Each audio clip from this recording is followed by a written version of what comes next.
बिस्मिल्लाहिर्रहमानिर्रहीम। नाजरीन, जब बाबरी मस्जिद शहीद की गई तो उस वक्त भी आपका खून खौल गया। जब कर्नाटक के अंदर हिजाब पर पाबंदी लगाई गई और उसके बहाने सैकड़ों बच्चियों को कॉलेजेस और स्कूल से निकाल दिया गया तो उस वक्त भी आपका खून खौल गया। जब नूह के अंदर सैकड़ों मुसलमानों के मकानात बुलडोज़ कर दिए गए तो उस वक्त भी आपका खून खौल गया। और जब मुजफ्फरनगर के अंदर एक मुस्लिम मासूम बच्चे को दूसरे हिंदू बच्चों से थप्पड़ लगवाया जा रहा है तो इस वक्त भी आपका खून खौल गया।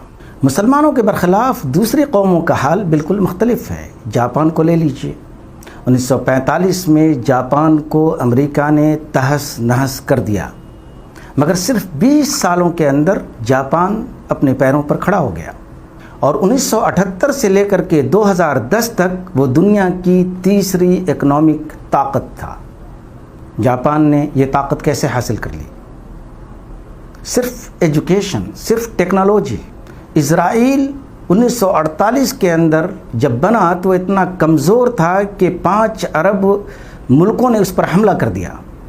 उस वक्त उसको बचाने के लिए अमेरिका और दूसरे कंट्रीज़ आए और इज़राइल बच गया। मगर जानते हैं कि 1948 से लेकर के अब तक 70 सालों में इज़राइल ने इतनी ताकत हासिल कर ली है कि अगर पूरे गल्फ़ कंट्रीज़ मिल करके भी उसको मिटाना चाहें तो नहीं मिटा सकते। उसकी ताकत का राज क्या है?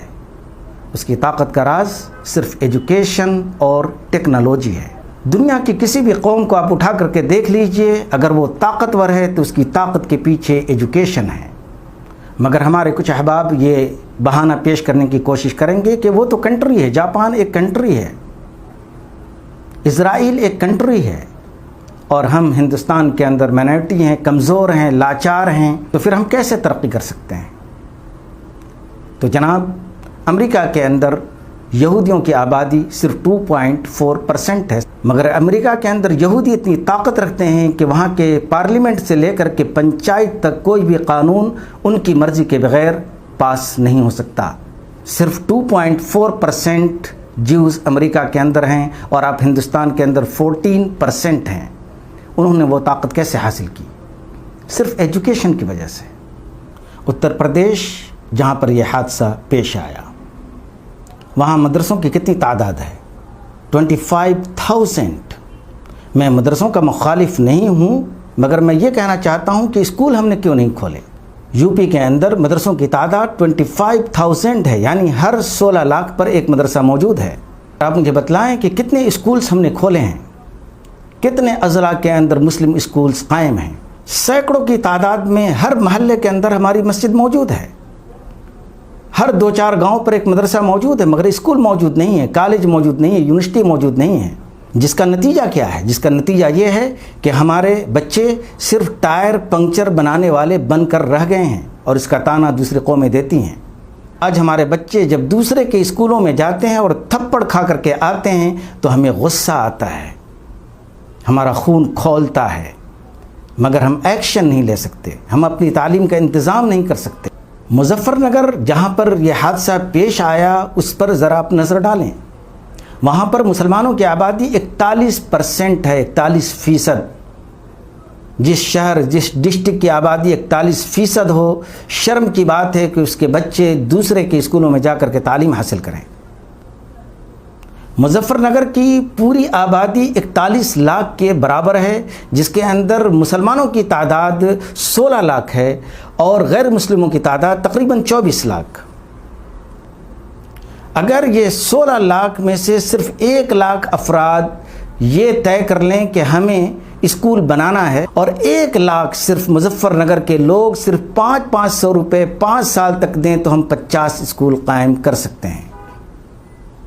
और ये कोई बड़ी बात नहीं है, मगर 500 रुपये हम शराब पर ख़र्च कर सकते हैं, हम ईदी दे सकते हैं, शादी में लाखों और हज़ारों रुपए ख़र्च कर सकते हैं, मगर हम तालीम का इंतज़ाम नहीं कर सकते। ये एक हकीकत और सच्चाई है। जलसों पर, कॉन्फ्रेंसों पर हम लाखों रुपए ख़र्च कर सकते हैं, मगर हम तालीम पर ख़र्च नहीं कर सकते, हम एक स्कूल कायम नहीं कर सकते। ये हकीकत और सच्चाई है। मुजफ्फरनगर के मुसलमान काफ़ी खुशहाल हैं, काफ़ी ताकतवर हैं।